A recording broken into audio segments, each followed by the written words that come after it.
Welcome back to MilduraWeekly.com.au for a very special edition of Talk of the Town. We're talking politics again today in the run-up to tomorrow's federal election, and joining me to have a chat about our local candidates and their chances in the seat of Mallee is Mildura Weekly political correspondent John Dooley. John, thanks for coming up, mate. It's a grand title you've given me there. It is, yeah. All being editor, I can do that. So. No, mate, as I said, we've got 13 candidates vying for the seat. It's been a hotly contested race, probably a campaign that started a little bit early in the piece while we were waiting for the federal government to call one. How have you seen the campaign so far? You've interviewed and talked to a fair number of our candidates. What's your take on it thus far? Well, I think it's going to be an interesting result. I don't think by any means it's a foregone conclusion. I think the National Party are hard to beat, and Webster's a very good candidate. And, I think all things being equal, she's going to do very well. But of course we do have some independents. We've got Jason Monica from Mildura and Ray Kingston from down south, and Cecilia Moore. I think they're also very good candidates. Yeah, for me they're the four top runners, I think, out of our current pool. Not to be disrespectful to the other 9 candidates running, but for me they seem to be the standout candidates. Yeah, so a little bit of an unknown quantity with the other two who aren't from this region. Jason will have the following. I don't think he can win. Ray Kingston is going to be interesting to see. He might push it to the wire because the preferences will be the key for them. But on balance, I think we will see Anne Webster elected.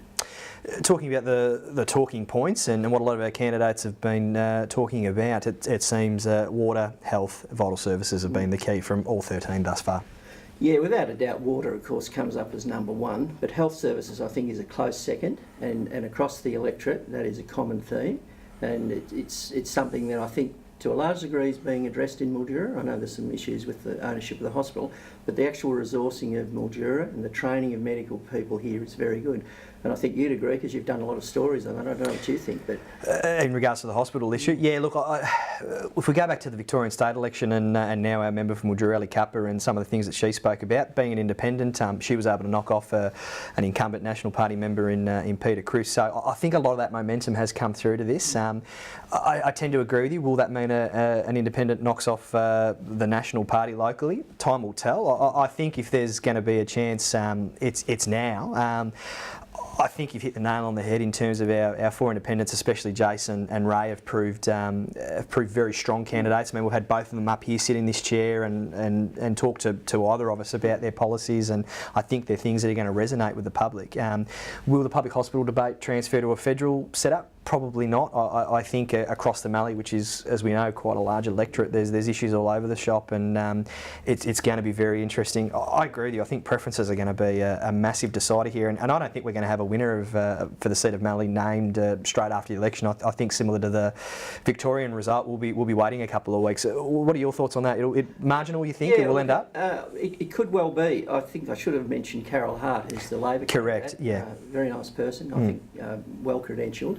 Now, the interesting thing is that the electorate of Mallee was enlarged with taking in parts of the state electorate of Ripon. Now, down into the Maryborough area, where Carol comes from, that is heavily Labor and Green. And so I'm not saying Carol can win. I would be very surprised. But again, where does she direct her preferences? If they send them to, say, Jason Monica, then it could make things very interesting. I think federally, the game has tightened. Yep. And, again, if you're a betting man, your money would be on Labor, but I'm not convinced that they are going to win. If they do win, it's going to be very tight. I hope we're not going to see a repeat of 2010 with a hung parliament. It's just possible that the coalition can creep over the line. Having said that, with a hung parliament, I mean, if it was the case that an independent and a strong independent was to get through, it might put the Mallee in a better position if we do end up with a hung parliament where the crossbench does have the balance of power, and as you've just touched on, that's a real possibility. Well, there's no doubt there's a sentiment in the air, not just in Sunraysia or in Mallee, for independence. And we know that they can, bring some things to the table, depending on the circumstances. And, we're watching Ellie Cupper with great interest on that basis. Thank you so much for joining us, John. We look forward to seeing the result and coming to the end of what's been a very long election campaign for us, not only in the Mallee but across Australia. So thanks for your insights, mate. No problem.